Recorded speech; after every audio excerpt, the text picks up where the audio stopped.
Merci beaucoup na bandeko ya bana EHP Media awa tozali na famille ya Vela Biso alengi na kotika biso Dadi Kitambala tozotala makambo ndenge zoleka tovandi en famille mais tozozwa moko ya ye ndeko petit frère na ye par rapport mo ba remake ezobima makambo ya mwana moko na poto batolela mwana moko bawangani ndenge mais pourtant mwana ye moko na poto tola na ndeko na biso Vincent avec Yves Pan à suivre. Merci beaucoup. Fatomoni déjà le lot des jours depuis que notre frère a tiki biso papa na biso papa bio Dadi Kitambala na habité d'abord pour na kao ekomeli bino ya liwa ka liwa za toujours passé ko perdre moto yo bo zalaka na ye bo passer ba bon moment et ba mauvais moment et mo bo soigner et mo bo yokani donc ambiance on a vu ko perdre moko ya bino et ça sera toujours le mot à passer donc nous sommes en train de pleurer. Surtout pour la biso pena batutu bakufelara mais biso pena liwe za moins rare donc ya suka o esala biso passe na famille o ya que to kufela muta mutu ya na famille na biso ezaki na 2016 aki papa na de Castro na 2016 mais ya akene déjà âge déjà qui avancé donc to perda qui est mais to ba ko gérer un peu d'émotion parce que à moni bakokolo. Donc mais avec bisonné to koli boy donc on va lier on a tout bien monté donc Kitambala a fongoli pota mon amtema na biso na ninga osaranate. Et d'abord toi banane Vincent tu lui dans nani pas de Kitambala parce que souvent batu balobaka mais vous to kenda peka bolo bara c'est trop dans le bien trop c'est moi Dadi Kitambala c'est mon grand frère. Moni bablo wana biso ndeka neto koma nango bablo ko kabola wana donc ngana botamina te ngana botamina donc ya botamina yaya ngana botamina leki donc papa na ena maman na nga baza tata mo maman moko famille Kapela donc papa ne Kitambala Kapela François maman na ngai Ntimba Kapela Léonie donc abotami bon donc papa na nga mwana mi balé maman na biso mona suka donc surtout que on a plus d'affinité. Pourquoi? Parce que ngana botami donc Kitambala mona jour na ma maternité parce que ngana botami Kitambala na 15 ans donc na toza banda ko toza que ndako na biso yango yo ndako na bango yango et ngai tananga parcelle familiale na Farage 16 donc ngasko yo na kade na bango to koli boy gosse to koli ne boy donc chiki moko makambo je passais tout mon temps na ndako na bango. Donc imaginez que père na bango c'était papa pour nanga dans la bien papa maman kosi akufa depuis 95 yazaki maman donc to benga papa maman donc to lo barara ngala botami na maman ya ngala botami na leki ya botami na ya mais na wana kutu ezaka cousin mais c'est vraiment un frère biologique na wolo bapo parce que j'ai de l'affection pour lui ko le kanyoso. Merci Mar depuis botamo monara ti to kamoni ngala ba 2009 elle ba teke do pa. Voilà, ça c'est bien. Tu lui dis alors badi récemment belé bandi ko bazolo ba moins belé na kombo ya Dadi Kitambala par rapport à mort naie et koto bandi ko balobi cancer estomac koto musu balobi sida na habité en fait ni sali kendeko atika biso parce que to moni ba mort ngo et comme il y a vraiment na mboka Congo lokola un fléau oyo na habité surtout ko bien ngo fléau nini oyo mabe oyo ils ont ravagé vraiment ba congolais.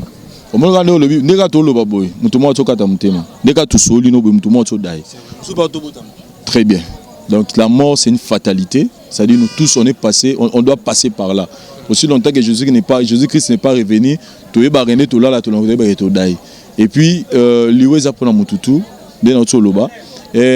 Ba diagnostic on les a diagnostic ya balabala ba radio ba diarrhée verbale oh ma pepe kala imba kala ba diarrhée verbale c'est-à-dire ba tout le monde loba rambo habité donc quand diagnostic à médecin c'est qui cancer estomac donc venanga d'ailleurs na cancer estomac ils qui diagnostiqué en retard voilà na continue terme médecine ils qui diagnostiqué en retard c'est ce qui a occasionné que ba ko réussir ko traiter été ezaki suite ya yemoko parce que babi anda ko banga ko kene ko sala basala opération wana le temps zozwa ya yo ndima ba détail wana nyonso c'est comme ça que les gens aiment c'est important pour la ils a passé pour la chose que Dadi a koufi moi bablo wana tout le monde il y a un frère qui dit ça ce qui fallait na mbele badaya ce qui il fallait mbele badaya donc ce dans une étape pendant donc inutile même si tu vas nous le bas ah ndimaki boya qui ça boy à ça dai donc rien ne va changer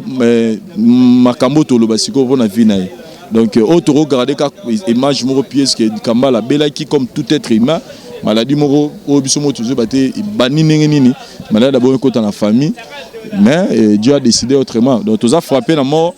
Tant le bima mbaliwa baliwe comme belé les gens meurent tous les jours même la famille na biso na tongo Gosti Kambala qui est le cadet a couffé là moi là à 10h et na 22h de akufi donc pour dire que tout dans marambo za maramute ko bondo lobo mikolo ba doit coufter ezasiko marambo ya famille quoi nzambe mo yebi voilà tout comme ça par rapport à réunion donc il y a une réunion et tout ça le Masiko Vincent Tuluzi na répondre à question là na répondre à question ouais.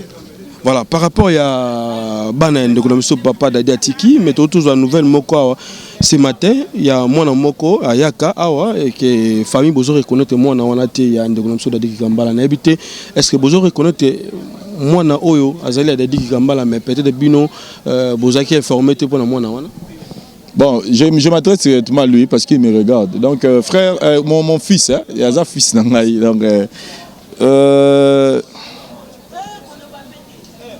c'est important na mincho tous les papa na bino kufi hein donc c'est important wana tous les papa na bino kufi n'alimentons pas des choses honorer image na été donc le plus important na lo wana c'est important na mincho tous les papa kufi to tika image na isa bien donc toutes ces histoires là et toi on a besoin de même si on les dit ou pas atiki na e ba immeuble été atiki na e ninité comprendre donc to lela di Kambala aza mutabi sengo aki mutabi ya mora yemane déjà oyo goyela yo lobe goyeba te donc c'est important to lela papa na bino voilà tout bête tapé sur la réunion tout le monde boto sur la réunion le seul artiste qui on a pembeni papa na biso Johnny Ntsakala parce que yepa yebi Dadi di Kambala très bien parce que banda makambe belemi na vavi na biso Johnny Ntsakala na habité réunion c'est passé comment nini odaki primordial la kati réunion on a au bosolo na famille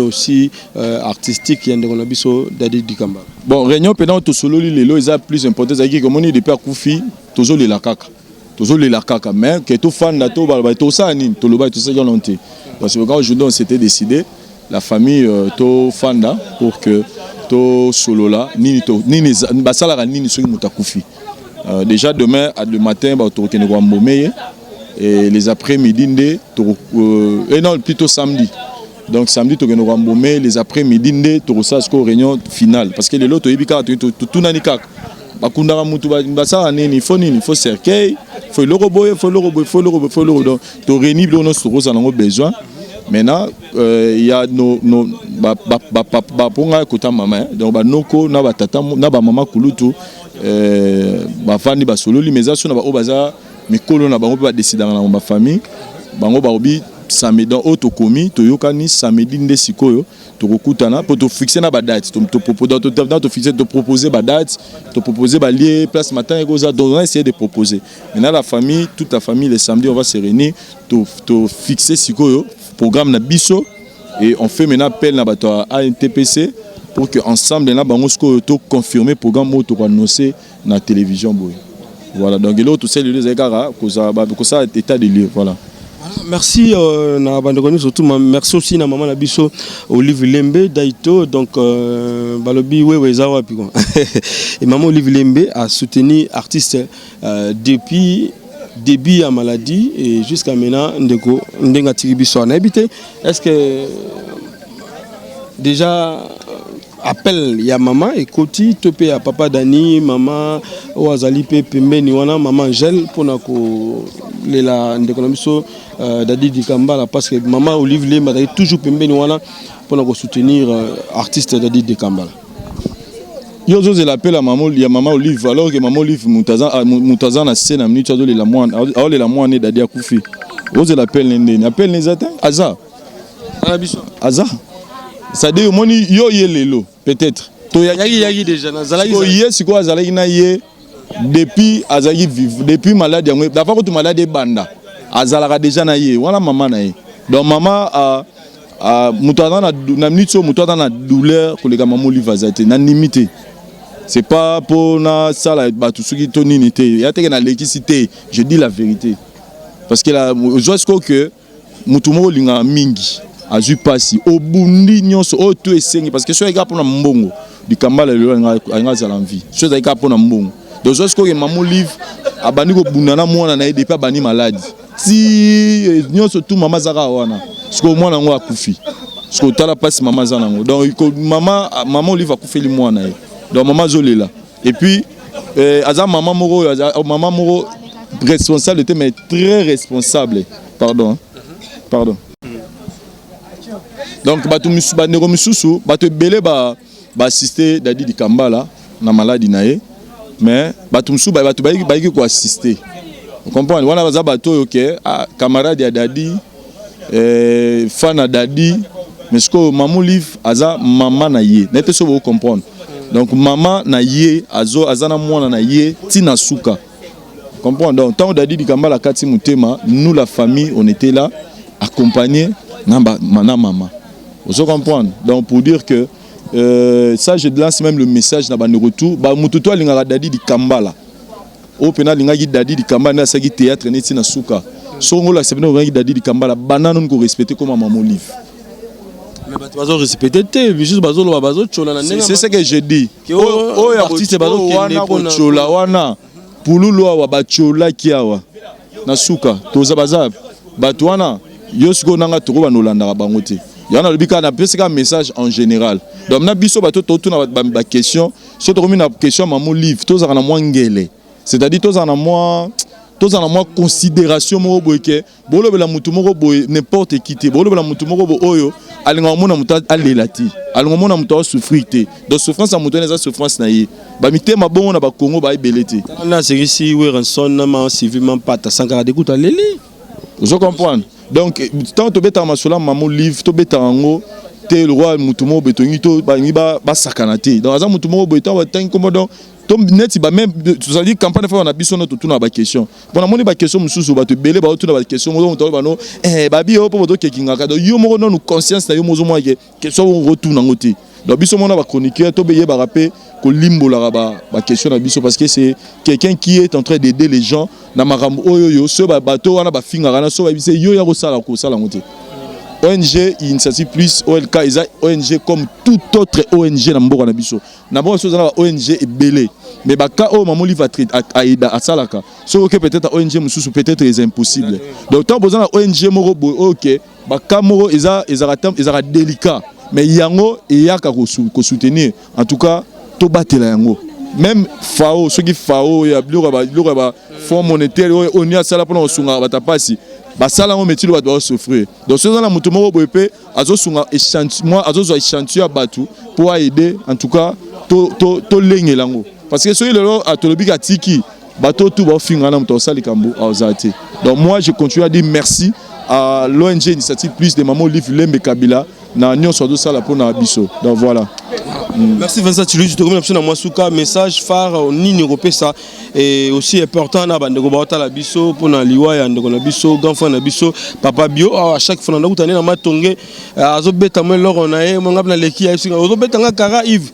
Donc voilà ta vient na biso ngangi mingi sango na e pesa kinga pasi makasi Dadi di Kambala paix à son âme. Voilà na tiko pena miko au désannoncé émission lelo pesa pena programme et puis disons au soana bande ko surtout ba Dadi di Kambala et puis numéro de téléphone. On a souhaité ma condoléance dans la famille biologique, mais je souhaite la condoléance dans la famille ya ba fanatique na Mobimba parce que Dadi di Kambala a tiki batuna pa na vidéo de mo azobina pasha masha ya katolinga. Donc à chaque fois je regarde ces vidéos na olela donc di Kambala azaki mutabisengo azaki mutalenga ikimi alenga batu bazara ba on a besoin nature na biso donc biso tozara ba conflictualité biso linga place oza daito aza yebi biso to linga place oza fo ambiance ezala donc ils ont n'engagé na biso y en a eu ça même tout le monde a biso maman to yebi on te ba conflit ba on n'est pas ce genre de personnes donc to senga pe bato bazwa aux régions de biso poto le di Kambala ba ya un esprit oyo ba no na di Kambala wa no lo ba yebi sengo donc to za pena na titi moko pieux donc des autres étaient ninité to le di Kambala tina suka. Voilà Bah, bien déjà. Moi, Bastar, ne bazalaka. Aïe, Bah, bien déjà. Ma chef, il a sa émission. À chaque mon numéro dans la 7. Voilà. Bon, là, dans la voix du peuple. Donc, ça, vous l'oubliez, numéro 27, tu dis bon, directement. Merci.